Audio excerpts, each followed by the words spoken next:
We are all expected to achieve things. These expectations differ from person to person, but we're taught that we need to get somewhere in life. This is generally not a message that we are given by the people around us, but rather a societal expectation. In our daily lives, we are constantly bombarded with the idea of success. From TV and magazines showing celebrities to social media where anybody can portray themselves as their own picture of success. This oversaturation distorts our minds into believing that we are somehow inadequate. That we might need that one thing to make our existence worthy. Personally, I put a lot of value into what I produce or achieve.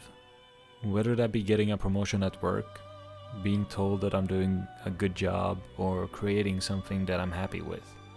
Being happy about those things is not bad, but it becomes an issue when those things define my self-image. Mainly because I won't be able to get a promotion every day. Some days I won't be able to make anything that I'm happy with, and relying on others to pick me up every time those things don't happen would only be ignoring a bigger issue. An issue that oftentimes is overlooked in order to fit into the greater narrative of becoming something. Which is where Persona comes in. If you've been interested in the game and don't absolutely despise turn-based combat, then I would urge you to play through it before watching the video to avoid spoilers, or even waiting for Persona 5R, as it seems to have some pretty interesting changes made to it. One of the coolest things that the game does is how it rewards you for your achievements. Much like how dogs are trained to associate certain sounds with pleasurable rewards, you are given a small chime every time you do something in the real world to increase any of your stats.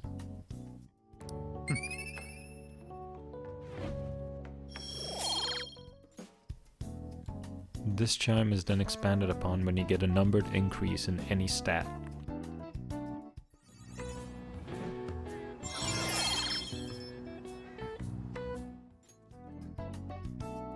It doesn't take long before that sound is connected to a positive emotion, and you make the connection that every time you hear the small chime, it's a confirmation that you're making strides in the right direction for the bigger reward of an actual stat increase.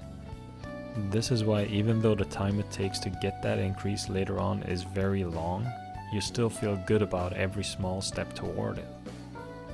Outside of the chime, we also get to see how Joker reacts, usually with a fist pump and an expression about his happiness towards having done something good. For Joker, the act of doing something in order to improve himself becomes a reward by itself. By constantly reaffirming the small steps, he allows himself to not stress too much about the big goals, as the big goals are a result of those small steps. This in turn allows him to live in the now and appreciate the fact that he's trying.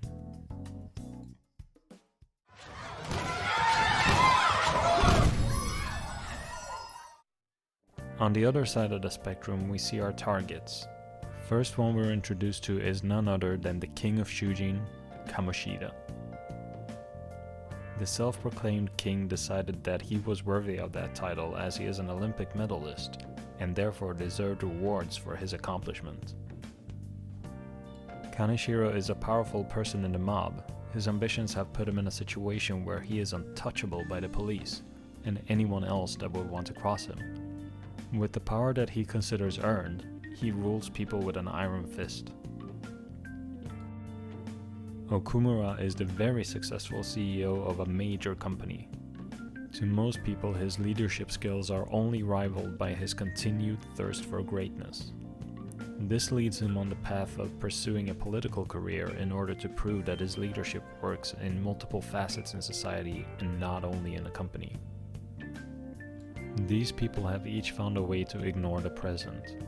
One uses his past to justify his present. The other allows his past to drive his fear of the future. The last looks past the present to the future. By ignoring the now, they hurt the people around them, but they also hurt themselves. Kamoshida's insistence on the past limits him. Because of his gold medal and the weight that he puts on it, he hinders himself from doing good things today or in the future. This forces a reality on himself where the high point of his life was the gold medal. By doing this, his life can only have one direction. If he instead would live in the present, he would be able to see that the gold medal was a great achievement, with a focus on was. He'd be able to continue making himself a better person, and slowly make the lives of the people around him better as well as improve his own. He'd become the type of role model that we all love looking up to, someone who achieved great things while always keeping their humility. His life would have gone from having the high point of winning the gold medal to being a gold medalist who lived a great life. Kaneshiro chooses to live anywhere that isn't the present. His past is stained by the way he was treated by more powerful people, which makes him fearful of those types of people. This is why he seeks out power for himself. By accumulating money, he believes that he can make himself impervious to the type of treatment that he was subjected to in the past. His past drives him to always look towards the future, as there could always be someone that is more powerful. It makes it impossible for him to move on from the hurt he once experienced, because he creates a loop for himself where his view of more powerful people is constantly reinforced by himself. This is because he sees on a daily basis how the powerful treat the less fortunate. If he were to stop and put the fear aside, he might have been able to see that he doesn't need to be afraid, and try to appreciate today without letting his past control him. Okumura, like many great leaders, looks towards the future. If there is any word that correctly describes him, it would be driven. This drive is the root for all the success that he's experienced in his life. But the price he pays for that success is heavy. Not only is he unable to look at what he has achieved in the past, but he will always be looking for the next big goal. As with any human, we are predisposed to wanting more. It's part of what makes us human and what has helped us get to the point where we are now. But like many features that have served us well, there is a point where it becomes too much. In Okumura's case, it's left him unable to enjoy anything that isn't a direct goal of his. It makes him lose perspective on what he has been able to achieve thus far, and the fact that he is in a constant state of wanting, he always feels like he's missing something. Remembering the good things you've done, learning from past experiences, and being motivated are not bad things, but it's important to not let those things dictate how you live your life. Out of all of these characters, the one that I see myself in the most has to be Okumura. I find myself constantly looking for something to prove that I'm good enough, which is why I will try to do what Joker does and take pride in the things I've done today, no matter how small. And I believe that if I stick to rewarding myself with positivity when I've done something good, I will become better at not worrying about the past or the future. When doing this, it's important to let things take their time and enjoy the ride towards the final goal.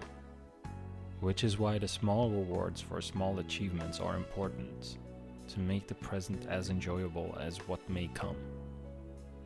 If you, like me, get stuck in these types of situations, then do yourselves the same favor that I will try to do to myself in the future. Give yourself a pat on the back every now and then for whatever effort you're willing to put in. Thanks for watching, and I hope you enjoyed the video. As always, I'd happily take any feedback that you might have, no matter how small. If you enjoy what I make, then please subscribe, like, or let me know in the comments. Thank you. Have a great day.